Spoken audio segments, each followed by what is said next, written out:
This is the Toyota 4Runner.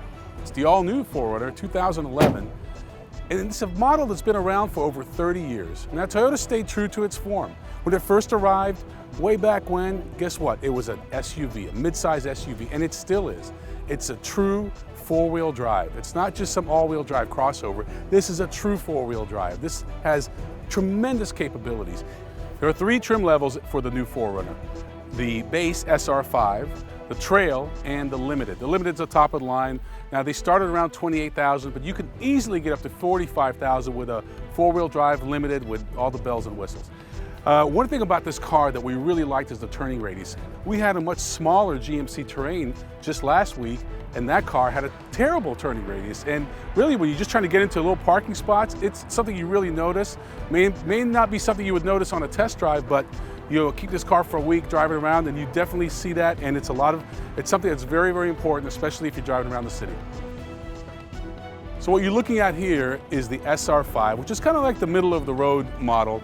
And you're looking at a four-wheel drive with the convenience package, which means leather, no navigation, about $35,000. And you know what? This is exactly how I would equip mine.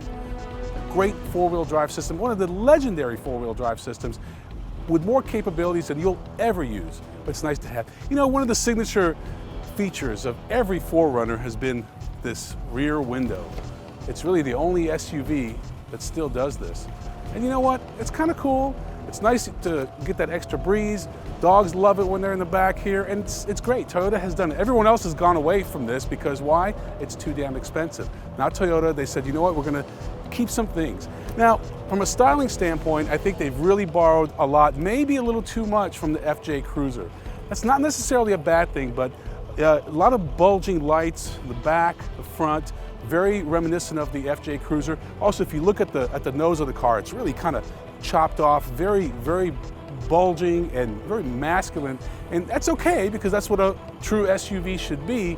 But again, it's kind of losing some of that characteristics. But then again, he picks it up right back up with the sliding rear window. So a lot of really neat features. You know, this is the way a mid-size SUV should be.